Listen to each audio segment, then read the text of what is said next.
New Yorkers. Short stories by O. Henry. The Christmas Presents.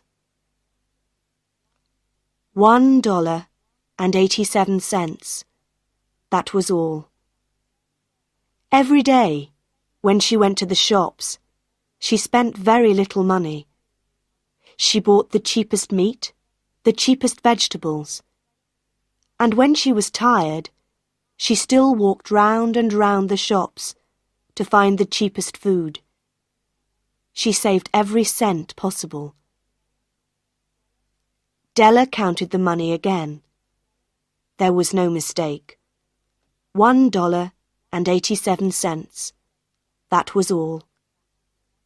And the next day was Christmas.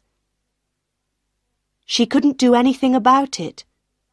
She could only sit down and cry. So she sat there, in the poor little room, and she cried. Della lived in this poor little room in New York with her husband, James Dillingham Young.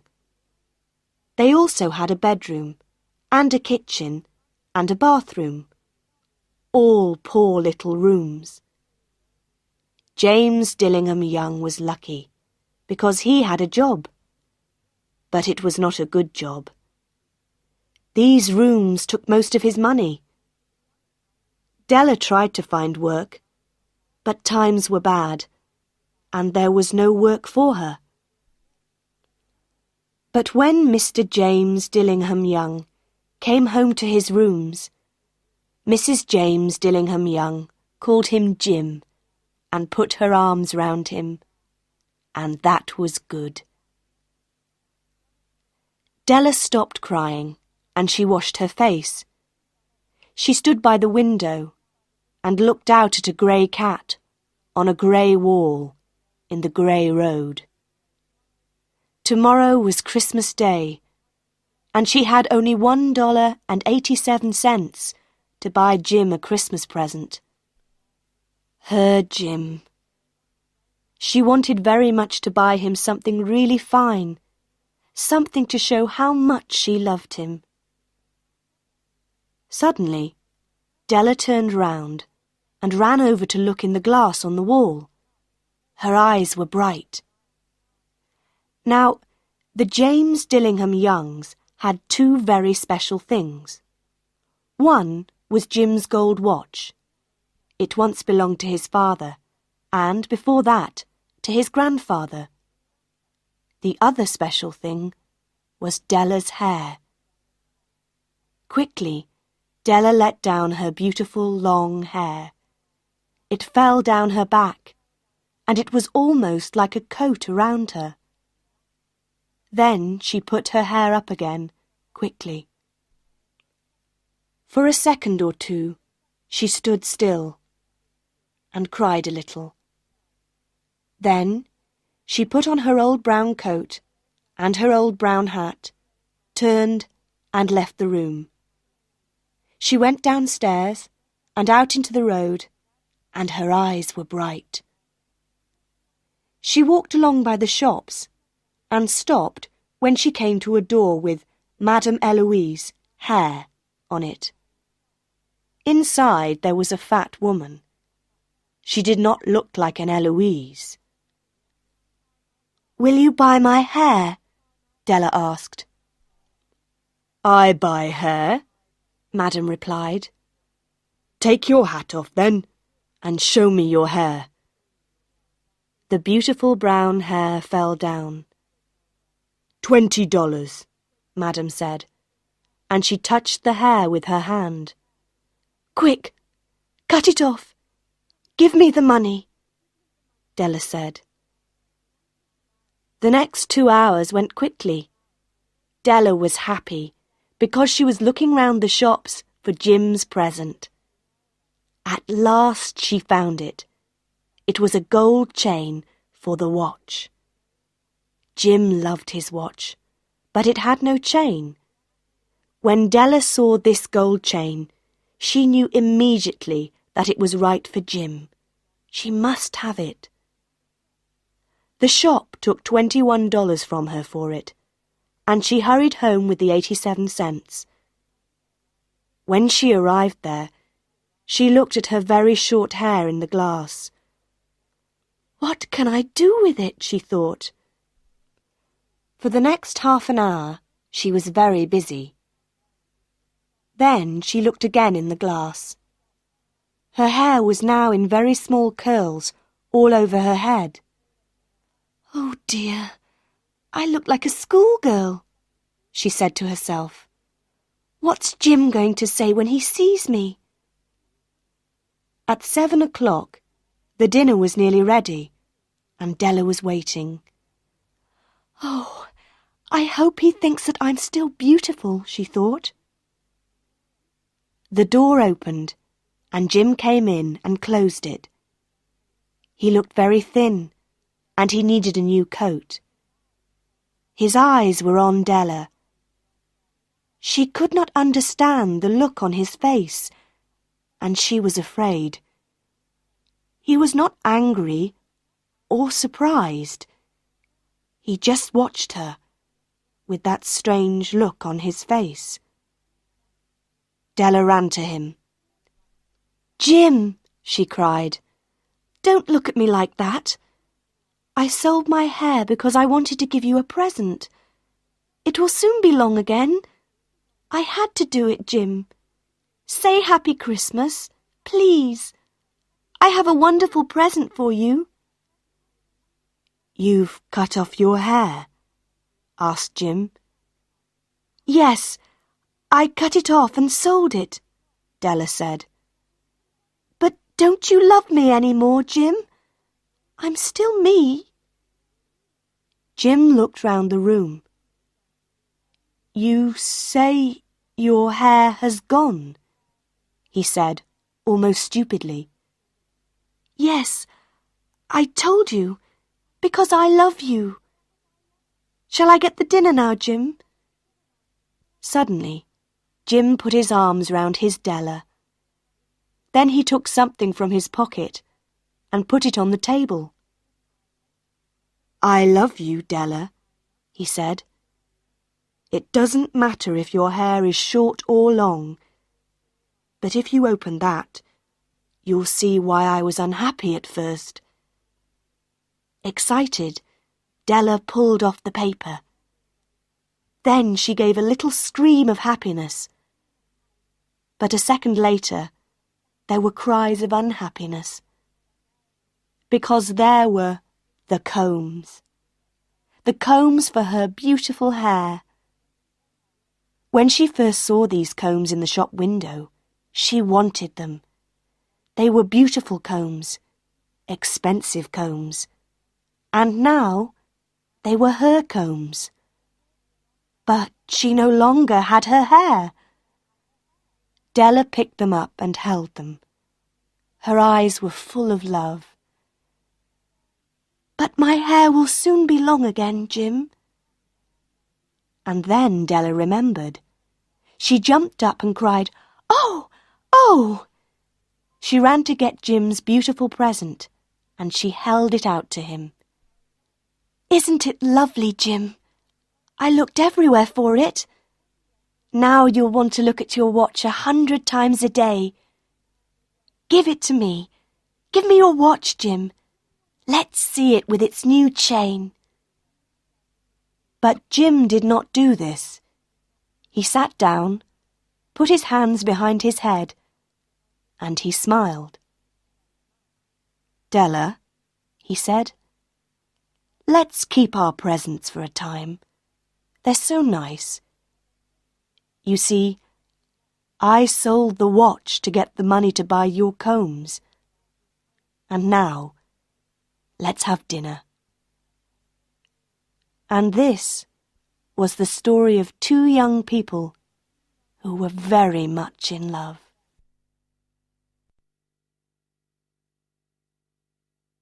Soapy's Choice.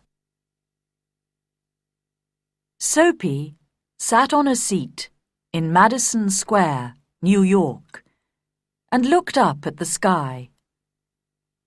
A dead leaf fell onto his arm, Winter was coming, and Soapy knew that he must make his plans. He moved unhappily on his seat. He wanted 3 months in a nice, warm prison, with food and good friends. This was how he usually spent his winters. And now it was time, because, at night, on his seat in the square, 3 newspapers did not keep out the cold. So Soapy decided to go to prison, and at once began to try his first plan. It was usually easy. He ate dinner in an expensive restaurant. Then he told them he had no money, and they called a policeman. Nice and easy, with no trouble. So Soapy left his seat and walked slowly along the street. Soon he came to a bright restaurant on Broadway. Ah, this was all right. He just had to get to a table in the restaurant and sit down. That was all, because when he sat down, people could only see his coat and his shirt, which were not very old. Nobody could see his trousers. He thought about the meal. Not too expensive, but good. But when Soapy went into the restaurant, the waiter saw Soapy's dirty old trousers and terrible shoes. Strong hands turned him round and helped him out into the street again. So now he had to think of something different. Soapy walked away from Broadway, and soon he found himself on 6th Avenue. He stopped in front of a shop window and looked at it. It was nice and bright, and everybody in the street could see him. Slowly and carefully, he picked up a stone and threw it at the window. The glass broke with a loud noise. People ran round the corner, and Soapy was happy, because the man in front was a policeman. Soapy did not move. He stood there with his hands in his pockets, and he smiled. "I'll soon be in prison now," he thought. The policeman came up to Soapy. "Who did that?" he asked. "Perhaps I did," Soapy replied. But the policeman knew that people who break windows do not stop to talk to policemen. They run away. And just then, the policeman saw another man who was running to catch a bus. So the policeman ran after him. Soapy watched for a minute. Then he walked away. No luck again. He began to feel cross, but on the opposite side of the road, he saw a little restaurant. Ah, that'll be all right, he thought, and he went in. This time, nobody looked at his trousers and his shoes. He enjoyed his meal, and then he looked up at the waiter, smiled, and said, "I haven't got any money, you know. Now, call the police. And do it quickly. I'm tired." "No police for you," the waiter answered. "Hey, Joe!" Another waiter came, and together they threw Soapy out into the cold street. Soapy lay there, very angry. With difficulty, he stood up. His nice, warm prison was still far away, and Soapy was very unhappy. He felt worse because a policeman who was standing near laughed and walked away. Soapy moved on, but he walked for a long time before he tried again. This time it looked easy. A nice young woman was standing in front of a shop window. Not very far away, there was also a policeman.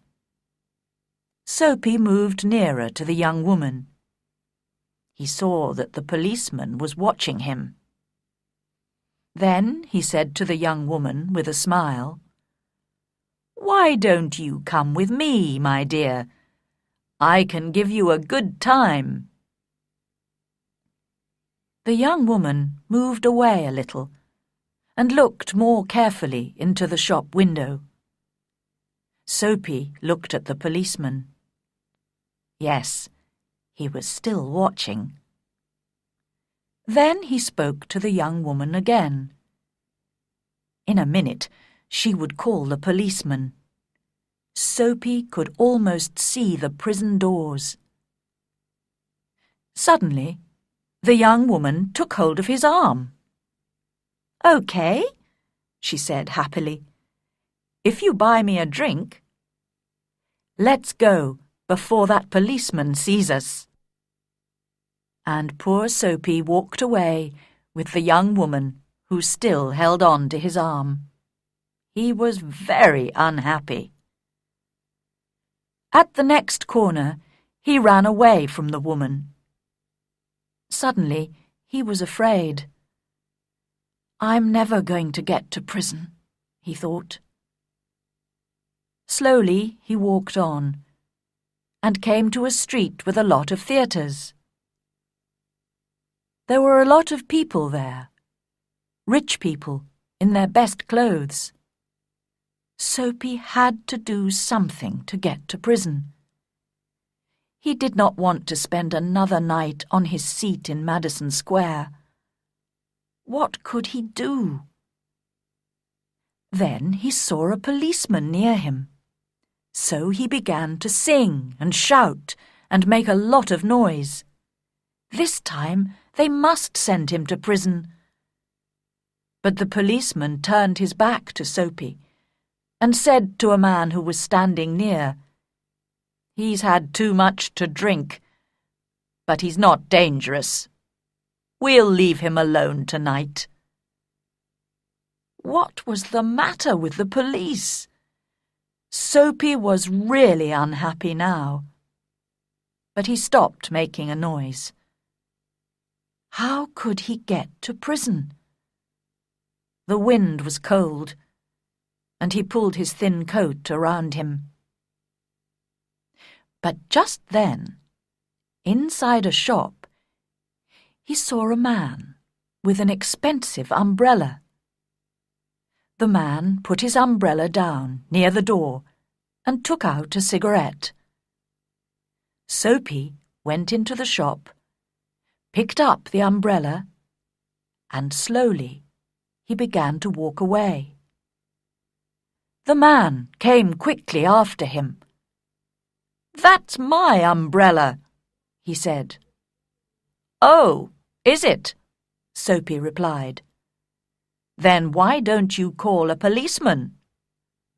I took it, and you say it's your umbrella. Go on then. Call a policeman. Look, there's one on the corner." The umbrella man looked unhappy. "Well, you know, perhaps I've made a mistake. I took it from a restaurant this morning. If it's yours, well, I'm very sorry."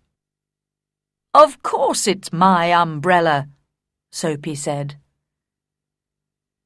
The policeman looked at them, and the umbrella man walked away. The policeman went to help a beautiful young girl to cross the road.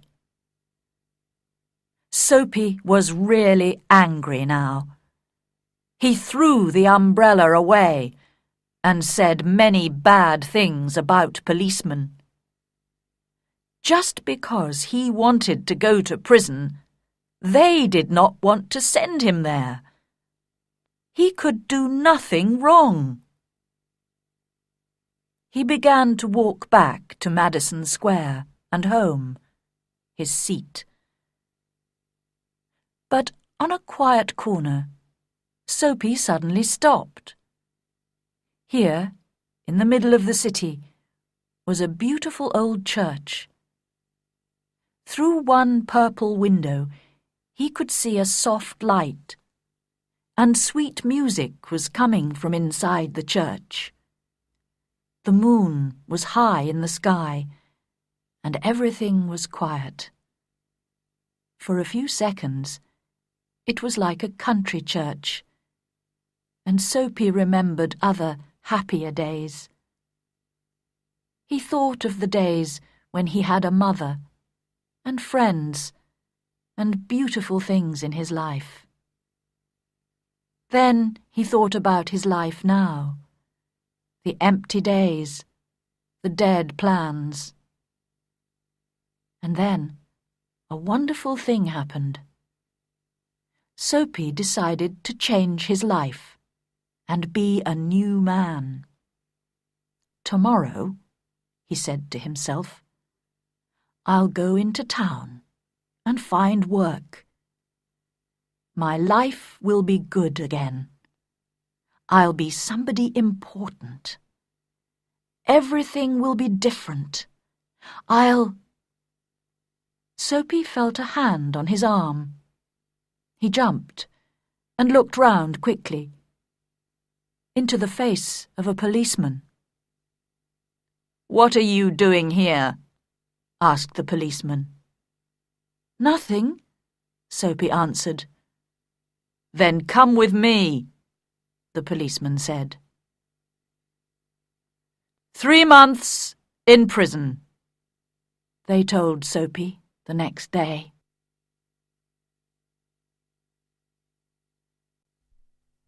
A walk in amnesia. That morning, my wife and I said our usual goodbyes. She left her second cup of tea, and she followed me to the front door. She did this every day. She took from my coat a hair which was not there, and she told me to be careful. She always did this. I closed the door, and she went back to her tea. I am a lawyer, and I work very hard. My friend, Dr. Volney, told me not to work so hard. "You'll be ill," he said. "A lot of people who work too hard get very tired, and suddenly they forget who they are. They can't remember anything. It's called amnesia. You need a change and a rest."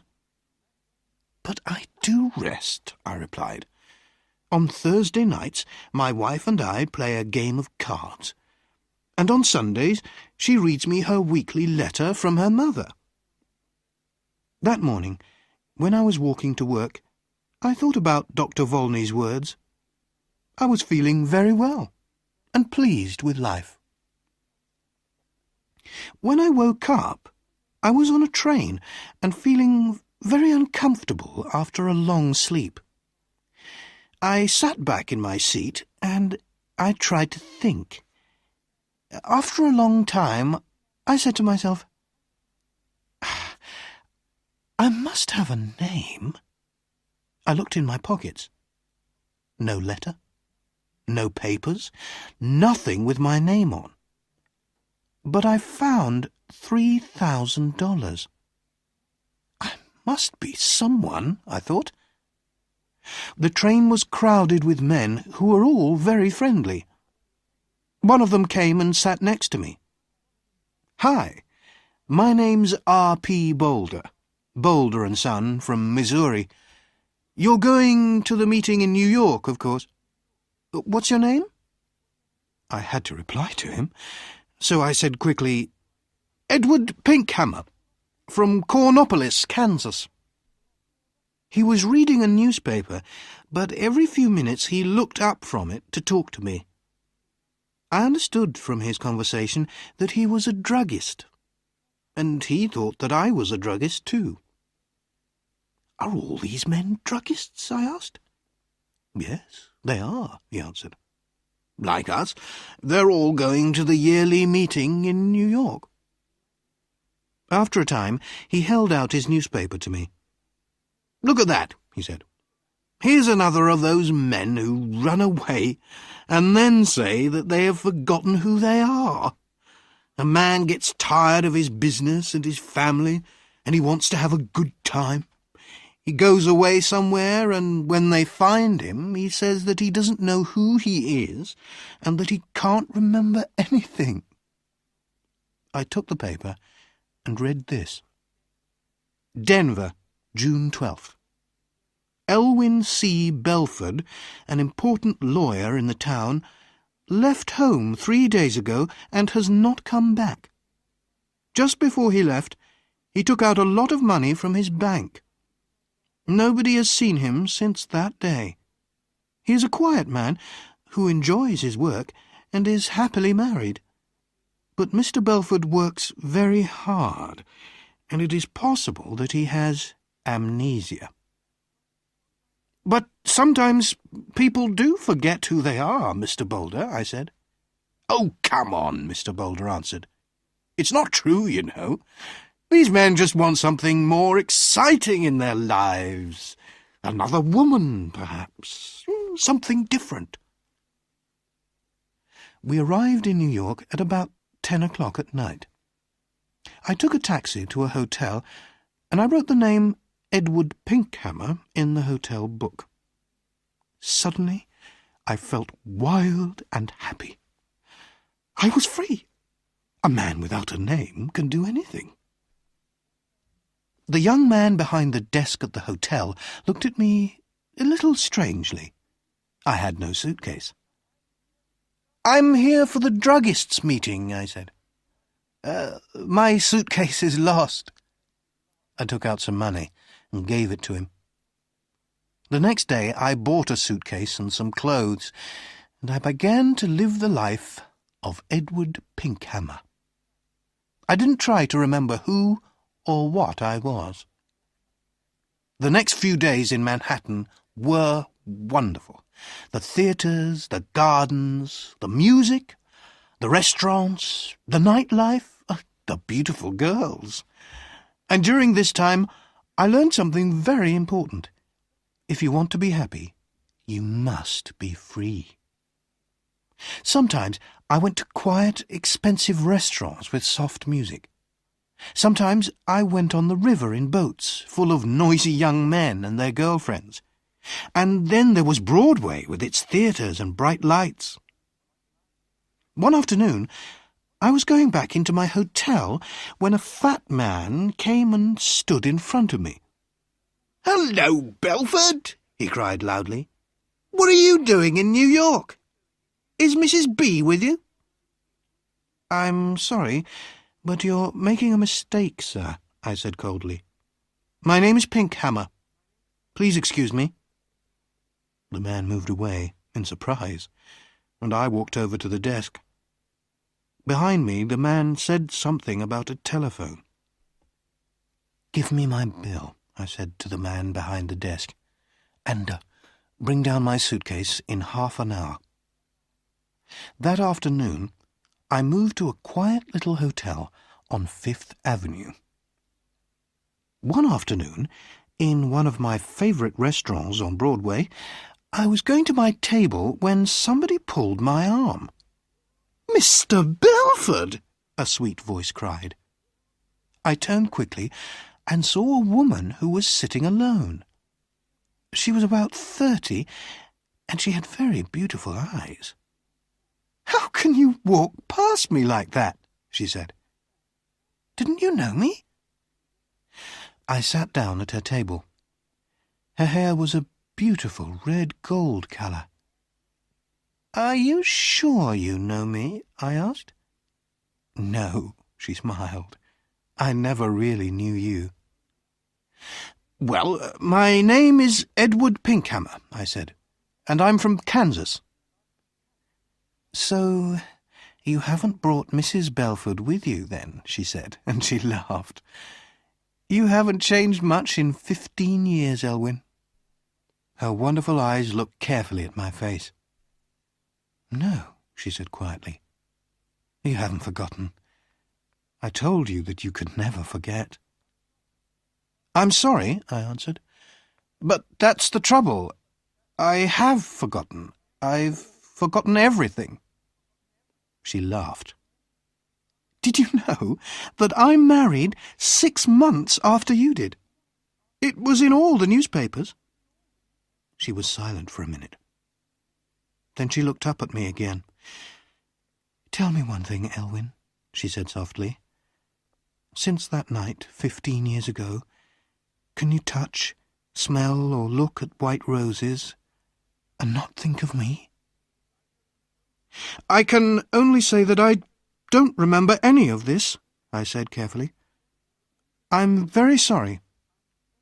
I tried to look away from her. She smiled and stood up to leave. Then she held out her hand to me, and I took it for a second. Oh, yes, you remember, she said, with a sweet, unhappy smile. Goodbye, Elwyn Belford. That night I went to the theatre, and when I returned to my hotel, a quiet man in dark clothes was waiting for me. Mr. Pinkhammer, he said, can I speak with you for a minute? There's a room here. I followed him into a small room. A man and a woman were there. The woman was still beautiful, but her face was unhappy and tired. I liked everything about her. The man, who was about 40, came to meet me. Belford, he said, I'm happy to see you again. I told you that you were working too hard. Now you can come home with us. You'll soon be all right. My name, I said, is Edward Pinkhammer. I've never seen you before in my life. The woman cried out, Oh, Elwyn! Elwyn! I'm your wife! She put her arms around me, but I pushed them away. Oh, Dr. Volney, what is the matter with him? The woman cried. Go to your room, the doctor said to her. You'll soon be well again. The woman left, and so did the man in the dark clothes. The man, who was a doctor, turned to me and said quietly, Listen, your name is not Edward Pinkhammer. I know that, I replied, but a man must have a name. Why not Pinkhammer? Your name, the doctor said, is Elwyn Belford. You are one of the best lawyers in Denver, and that woman is your wife.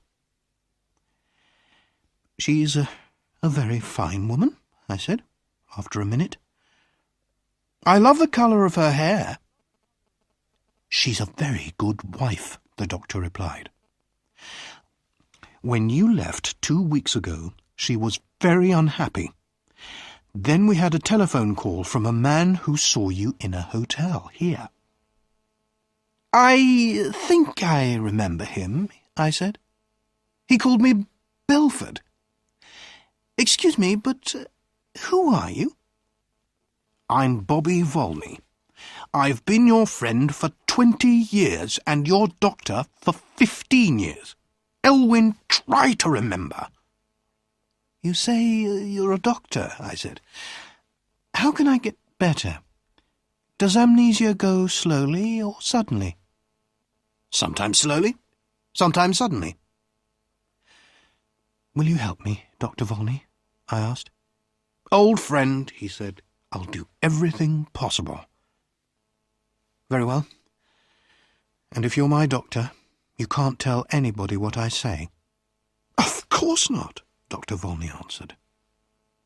I stood up. There were some white roses on the table. I went over to the table, picked up the roses, and threw them far out of the window. Then I sat down again. "I think it will be best, Bobby," I said, "to get better suddenly. I'm a little tired of it all now. Go and bring my wife Marian in now." "But, oh, Doctor," I said with a happy smile. "Oh, my good old friend. It was wonderful."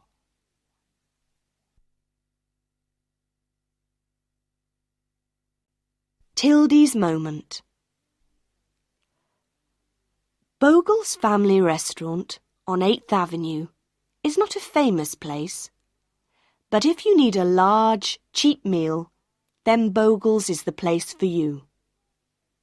There are 12 tables in the room, 6 on each side. Bogle himself sits at the desk by the door and takes the money. There are also 2 waitresses and a voice. The voice comes from the kitchen. At the time of my story, one of the waitresses was called Aileen. She was tall, beautiful, and full of life. The name of the other waitress was Tildy. She was small, fat, and was not beautiful. Most of the people who came to eat at Bogle's were men, and they loved the beautiful Aileen. They were happy to wait a long time for their meals because they could look at her. Aileen knew how to hold a conversation with 12 people and work hard at the same time. And all the men wanted to take Aileen dancing or give her presents. One gave her a gold ring, and one gave her a little dog. And poor Tildy? In the busy, noisy restaurant, men's eyes did not follow Tildy. Nobody laughed and talked with her. Nobody asked her to go dancing, and nobody gave her presents. She was a good waitress, but when she stood by the tables, the men looked round her to see Aileen. But Tildy was happy to work with no thanks. She was happy to see the men with Aileen. She was happy to know that the men loved Aileen. She was Aileen's friend. But deep inside, she too wanted a man to love her. Tildy listened to all Aileen's stories. One day, Aileen came in with a black eye. A man hit her because she did not want to kiss him. How wonderful to have a black eye for love, Tildy thought. One of the men who came to Bogle's was a young man called Mr. Cedars. He was a small, thin man, and he worked in an office. He knew that Aileen was not interested in him, so he sat at one of Tildy's tables, said nothing, and ate his fish. One day, when Mr. Cedars came in for his meal, he drank too much beer. He finished his fish, got up, put his arm round Tildy, kissed her loudly, and walked out of the restaurant. For a few seconds, Tildy just stood there. Then Aileen said to her, "Why, Tildy, you bad girl. I must watch you. I don't want to lose my men to you." Suddenly, Tildy's world changed. She understood now that men could like her and want her as much as Aileen. She, Tildy, could have a love life too. Her eyes were bright and her face was pink. She wanted to tell everybody her secret. When the restaurant was quiet, she went and stood by Bogle's desk. "Do you know what a man in the restaurant did to me today?" she said. "He put his arm round me and he kissed me." "Really?" Bogle answered. This was good for business. "Next week you'll get $1 a week more." And when, in the evening, the restaurant was busy again, Tildy put down the food on the tables and said quietly, "Do you know what a man in the restaurant did to me today? He put his arm round me and kissed me." Some of the men in the restaurant were surprised. Some of them said, "Well done." Men began to smile and say nice things to her. Tildy was very happy. Love was now possible in her grey life. For 2 days, Mr. Cedars did not come again, and in that time, Tildy was a different woman. She wore bright clothes, did her hair differently, and she looked taller and thinner. Now she was a real woman because someone loved her. She felt excited and a little afraid. What would Mr. Cedars do the next time he came in? At 4 o'clock in the afternoon of the 3rd day, Mr. Cedars came in. There were no people at the tables, and Aileen and Tildy were working at the back of the restaurant. Mr. Cedars walked up to them. Tildy looked at him, and she could not speak.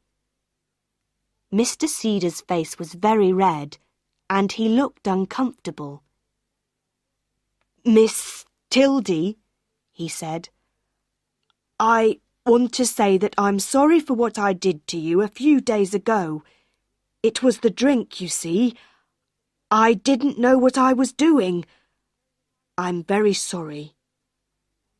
And Mr. Cedars left. But Tildy ran into the kitchen and she began to cry. She could not stop crying. She was no longer beautiful. No man loved her. No man wanted her. The kiss meant nothing to Mr. Cedars. Tildy did not like him very much, but the kiss was important to her. And now there was nothing. But she still had her friend, and Aileen put her arm round Tildy. Aileen did not really understand, but she said, "Don't be unhappy, Tildy. That little Cedars has got a face like a dead potato. He's nothing. A real man never says sorry."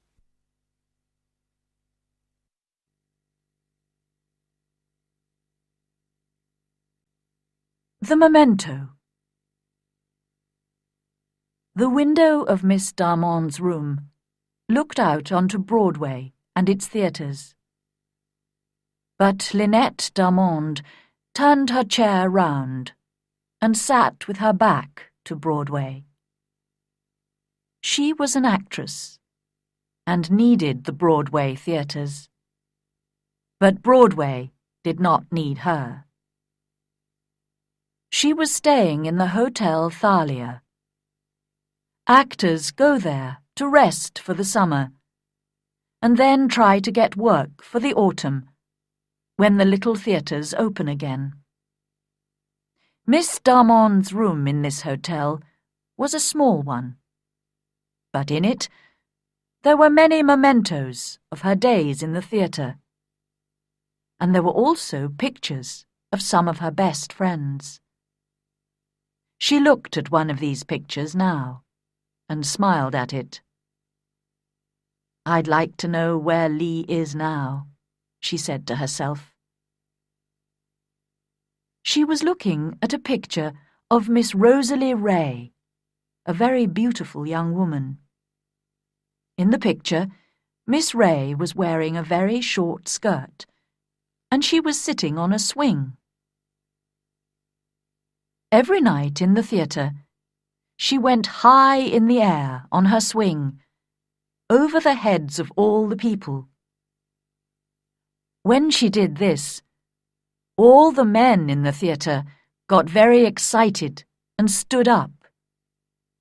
This was because, when her long, beautiful legs were high in the air, her yellow garter flew off and fell down to the men below. She did this every evening, and every evening 100 hands went up to catch the garter. She did other things. She sang, she danced. But when she got onto her swing, all the men stood up. Miss Ray did not have to try very hard to find work in the theatre. After 2 years of this, Miss Darmond remembered, Miss Ray suddenly left the theatre and went to live in the country. And 17 minutes after Miss Darmond said, "I'd like to know where Lee is now," somebody knocked on the door. It was, of course, Rosalie Ray. "Come in," Miss Darmond called, and Miss Ray came in. Yes, it was Rosalie. She took off her hat, and Miss Darmond could see that she looked very tired and unhappy. "I've got the room above you," Rosalie said. "They told me at the desk downstairs that you were here." "I've been here since the end of April," Lynette replied.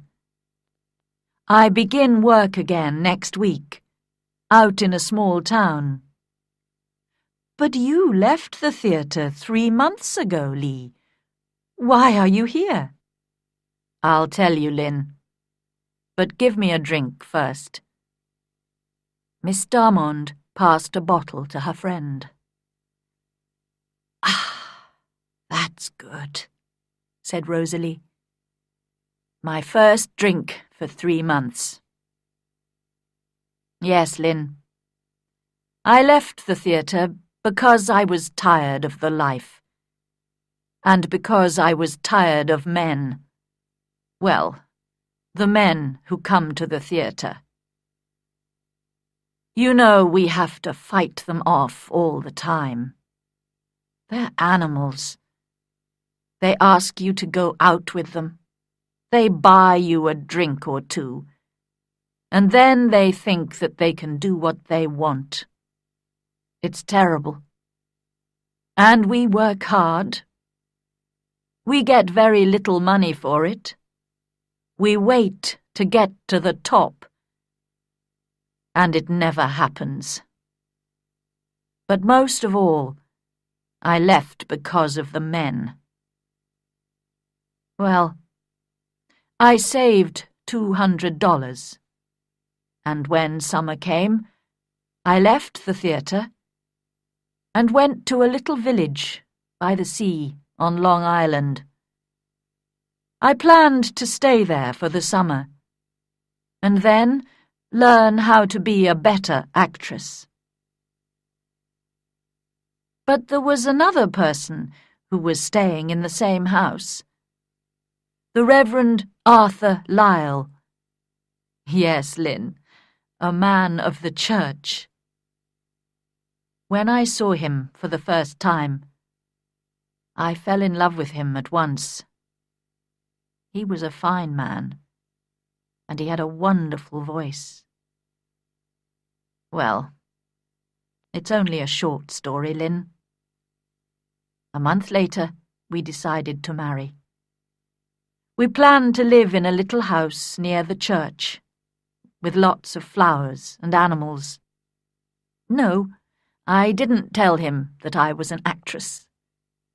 I wanted to forget it and to put that life behind me. Oh, I was happy.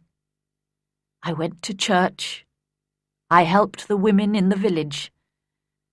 Arthur and I went for long walks. And that little village was the best place in the world. I wanted to live there forever. But one morning, the old woman who worked in the house began to talk about Arthur. She thought that he was wonderful too. But then she told me that Arthur was in love once before. and that it ended unhappily. She said that in his desk he kept a memento, something which belonged to the girl. Sometimes he took it out and looked at it, but she didn't know what it was, and his desk was locked. That afternoon, I asked him about it. "Ida," he said. Of course, I used my real name there. "It was before I knew you, and I never met her. It was different from my love for you." "Was she beautiful?" I asked. "She was very beautiful," replied Arthur. "Did you see her often?" "About 10 times," he said. "And this memento, did she send it to you?" "It came to me from her," he said. "Why did you never meet her?" I asked. "She was far above me," he answered. "But Ida, it's finished. You're not angry, are you?" "Why, no. I love you 10 times more than before." And I did, Lynn. Can you understand that? What a beautiful love that was. He never met her, never spoke to her, but he loved her and wanted nothing from her. He was different from other men, I thought. A really good man. About 4 o'clock that afternoon, Arthur had to go out. The door of his room was open. His desk was unlocked, and I decided to look at this memento. I opened the desk, and slowly I took out the box and opened it. I took one look at that memento, and then I went to my room and packed my suitcase. My wonderful Arthur, this really good man, was no different from all the other men. "But, Lee, what was in the box?" Miss Darmond asked. "It was one of my yellow garters," cried Miss Ray.